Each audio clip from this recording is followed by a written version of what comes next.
Yung rally kaninang madaling araw ay nabigyan naman agad ng impormasyon ang Pangulo. At ang Pangulo naman ay nirerespeto ang karapatan ng bawat tao. Ang freedom of expression, ang freedom of assembly, at pero hindi kinikilala ng Pangulo ang mga pang-aabuso na may kaakibat dito.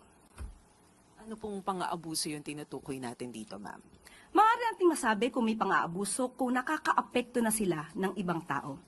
Karapatan din naman lahat natin na galangin din ang karapatan ng bawat isa.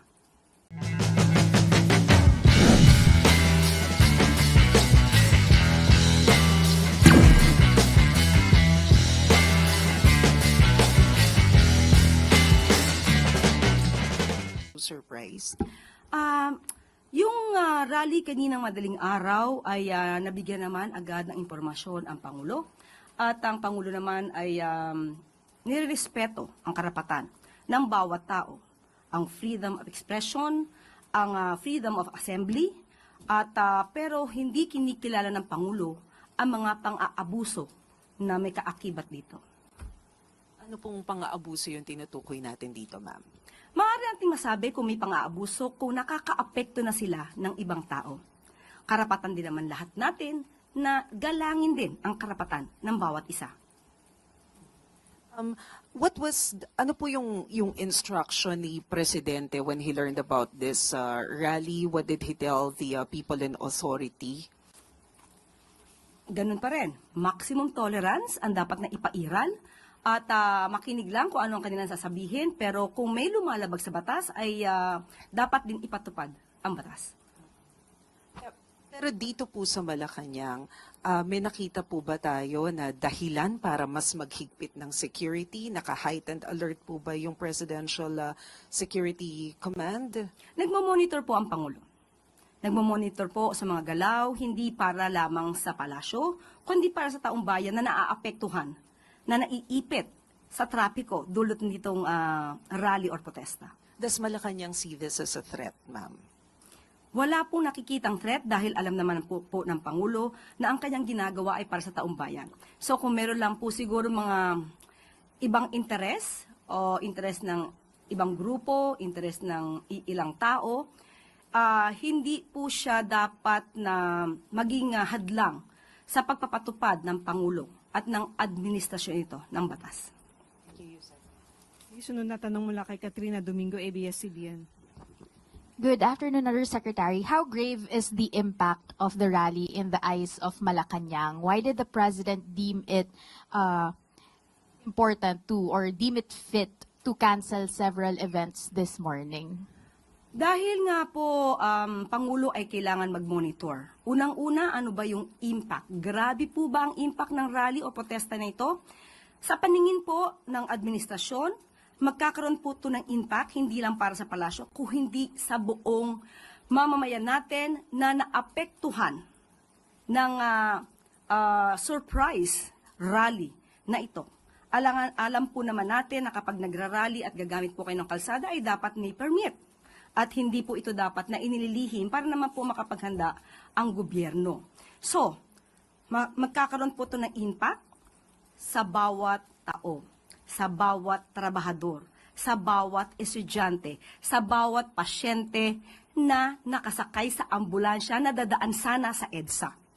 Lahat ng ito, pati tayo rito, ay maaapektuhan. Maaapektuhan tayo dahil sa ipinaglalaban ba nila ang isang karapatan? Karapatan ba ni Senator Marcoleta? Ang karapatan ng isang tao sa isang kaso ay binibigay naman po. Nandiyan naman po ang paggalang sa right to due process. So, ang mga nagrarally ay may sariling agenda. Mas na naisin siguro talaga nila na ito'y maramdaman ng mga taong hindi naman sangkot sa kanilang pagpaprotesta.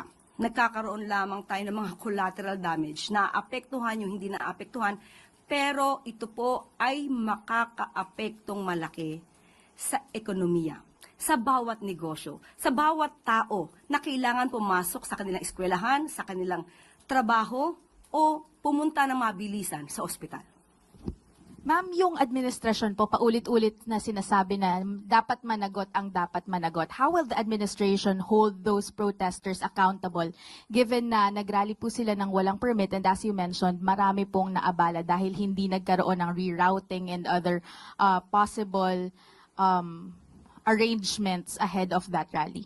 Ang pakiusap lang po natin sana kung magkakaroon ng mga pagpoprotesta o gathering ay makipag-coordinate naman sa gobyerno dahil hindi naman ang gobyerno ay nagko-control o hindi nagpapahinto, hindi kayo pinipigilan sa anumang kilos na ginagawa nyo, provided that your action should be in accordance with the law.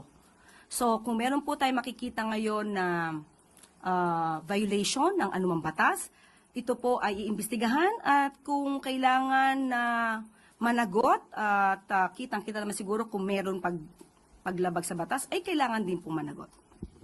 Will the administration cower before these protesters who are calling for transparency ahead of the reported arrest of INC member and Senator Rodante Marcoleta? Hindi po natin po kasi alam kung ano ba yung purpose ngayon ng protesta. Although nadinig natin ang kanilang panawagan na ito ay patungkol sa, nakakuha po tayo ng kanilang statement. Pagpapatupad ng batas, transparency, may selective justice, so doon muna tayo sa pagpapatupad ng batas. Kung tayo po ay humihiling na ipatupad natin ang batas, hindi po ba dapat tayo din ay tutupad sa batas? Tayo din ay sumusunod sa batas. So paano po ba natin maisisigaw na dapat kayong tumupad sa batas kung tayo mismo nagrarally ay hindi tumutupad sa batas? Sunod na tanong mula kay Tristan Nodalo, Newswatch Plus. INC ka rin. Okay. Yusek, follow-up lang din po muna po doon sa rally, no? Well, sabi nyo nga po nire-respect yung karapatan nilang magprotesta, but is there a directive from the President na kung hindi pa rin po sila aalis over a given time, ay kailangan na silang i-disperse? Because there are also reports or information that we're getting na pwede pong tumagal ng 1 linggo yung ganitong klaseng mga aktibidad. How prepared is the government or Malacanang to deal with such activities? Ang gobyerno naman po ay laging handa. Hindi para lamang isagip ang administrasyong ito, kundi isagip ang bawat tao na maaapektuhan ng rally na ito. Mas marami po ngayon ang naapektuhan dahil sa biglaan nilang pagdagsa sa EDSA. Just try to imagine, yan po ang daluyan ng trapiko. Marami pong dumadaan dyan. May mga tao na, kumbaga, emergency ang dahilan kung ba't dumadaan dyan. Pero naapektuhan dahil dito sa rally na ito, na ang isa nga sa nadinig natin ay tutol sila sa pag-iimbestiga kaugnay sa kasong di umanong sangkot si Senator Marcoleta. So, hindi natin matatawaran ang kanilang dahilan, pero baka hindi maintindihan ng karamihan sa atin na mas naaapektuhan sila dahil sa pagpoprotekta sa isang tao. Yusek, in relation po to Senator Marcoleta, as thousands of Iglesia ni Cristo members nga po gathered to EDSA, sabi po ni Senator Marcoleta, ang kasalanan ko lamang po ay yung paglingkuran kayo. He also warned, ngunit kapag ako ay kanilang inaresto, hindi na po matutuloy yan yung kanya pong advocacy in fighting corruption and in sa flood control controversy. Akala po nila ay malilibing na ito sa limot. And he suggested that his possible arrest is also linked to Vice President Sara Duterte's impeachment. Anong sabi niya? Una ay hindi na matutuloy ang kanyang pag-iimbestiga. Ano yung unang statement? Kung siya daw po ay maaaresto, hindi na daw po matutuloy yung kanilang investigasyon sa flood control. Yung naunang statement niya. Ang kasalanan ko lamang ay ang paglingkuran kayo, kung kasalanan matatawag yan na humarap sa kanila ang buong tapang para malaman nyo ang totoo.